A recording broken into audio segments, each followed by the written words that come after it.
On the line with me this morning, our conversation brought to you by Marcus and Mack, a law firm representing injured people. State Representative Jim Struzzi in Harrisburg this morning.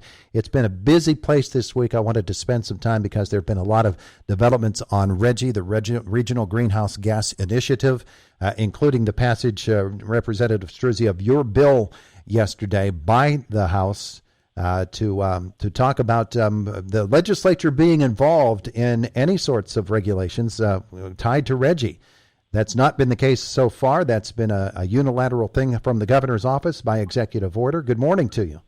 Good morning, Todd. Thanks for having me on. Good to have you with us here today. So what do you take out of the hearing this week where there were a couple of events, including the financial news coming down that the governor's numbers just don't add up, and they're much, much worse even than they appeared from the very start.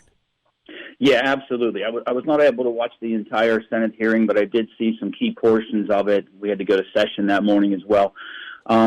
Interestingly, as you said, the world has changed dramatically since the governor first introduced this RGGI regulation back in October of 2019. Clearly, consumers are paying more for basic products in their homes. Gas prices are up. We went through a pandemic.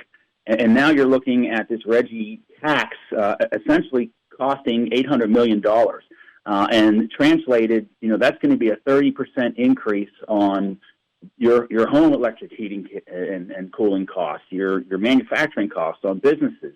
And these industries, if they can survive that tax, are certainly going to have to pass that on to the consumer. So that's really the big concern. And that's what we've been saying all along is, this isn't going to generate the revenue that they think it is, because it's basically going to put our industries out of business. Well, yeah, the independent fiscal review showed that $3.57 was what the governor was predicting would be the price of the RGGI allowances. It's actually $13.50. That's more than 3 times higher the cost than was previously estimated. And even at $3.57, the numbers didn't add up.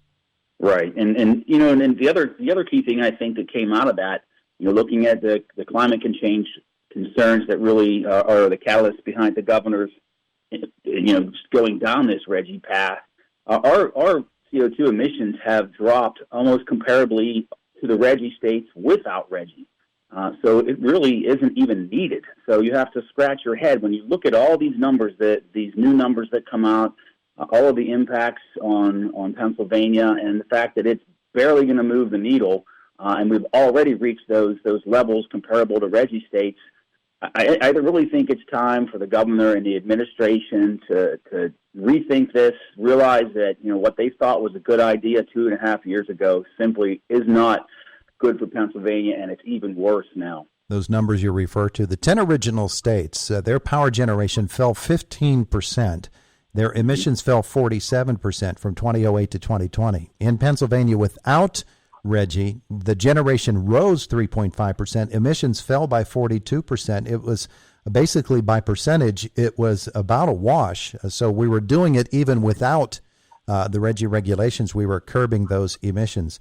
The Democrats are putting up a pretty strong fight, though, in the Senate at least. I don't know what the environment is in the House, but they are sticking to their guns and saying that it's been extensively analyzed, in the word of Senator Carolyn Comita, for more than a decade, and she says it has more than a long history of economic success. It just doesn't seem to be a successful formula for PA.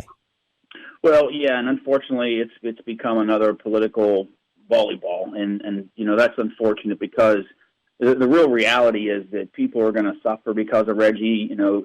Especially here in Indiana County. Homer Center School District's going to lose that tax base if the generating plant shuts down. People's property taxes are going to go up. We're going to lose thousands of jobs, not just in Indiana County, but across this Commonwealth, and not just in the energy production industry, but in manufacturing and any business that uses electricity, because their costs are going to increase. And that dynamic, I don't think our colleagues on the other side of the aisle are fully appreciating. Although I will say, I passed, and Senator Pittman's bill passed out of the House on second consideration yesterday. Joe has Senate Bill 119.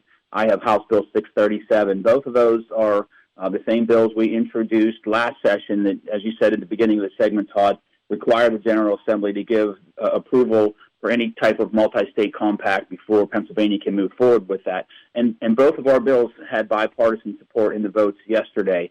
We did edit my bill. A lot of people say, well, if you're opposed to RGGI, what's your plan? We decided that we would put our money where our mouth is, so to speak, and we amended House Bill 637 in the Appropriations Committee, and that came out yesterday, and we voted on the House floor again with bipartisan support. So the actual bill itself, while it still requires the approval of the General Assembly for RGGI, created the Energy Sustainability and Investment Act. So essentially, as part of that bill, it would allocate $250 million for projects like carbon sequestration, new energy resources, the attraction of hydrogen fuel projects, sewer and stormwater improvements, and money that would help communities like ours that are losing jobs to these regulations, these excessive regulations, to help workers find new jobs. And that can be like apprenticeship programs, training projects. So, while many are still sticking to their guns, unfortunately, because I think it's rhetoric at this point, we did get some good bipartisan support on both of our bills yesterday in the House. Now, as we're talking about the Regional Greenhouse Gas Initiative, and that is where the focus is at this point, there's also the idea that a governor on any issue can rule by executive order and have that become a permanent part of Pennsylvania policy long after that governor is done serving, and whether that is appropriate. And to me, it isn't. But you from the state legislature, I would assume, would have that same argument that anything that is going to have such a long-lasting impact should not be done without the legislature's approval, or at least their involvement. And legislature's been bypassed in this. As an overall issue, should a governor have that executive power that they can basically rule and overrule the legislature's wishes without even considering them?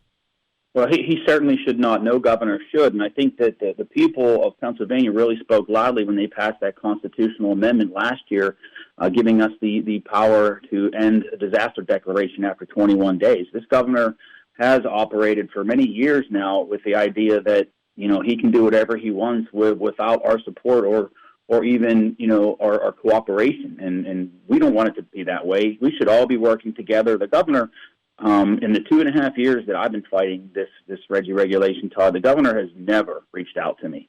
And I would think that he would want to work together. I know that, a lot of my colleagues from the other side of the aisle are working with me.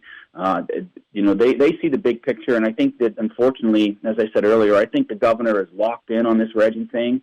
And whether it's smart at this point, he's not even considering that. I think he has his blinders on, and he's just going to move forward. He's going to be out of office here shortly, and I think he wants something to hang his hat on. And unfortunately, it's going to be at the sacrifice of a lot of Pennsylvania residents' jobs and our communities. Has there been any acknowledgement from the other side of the aisle that one day a different governor with a whole different set of issues and from a different party could be in power, and the same thing could happen that would go against the other party's wishes?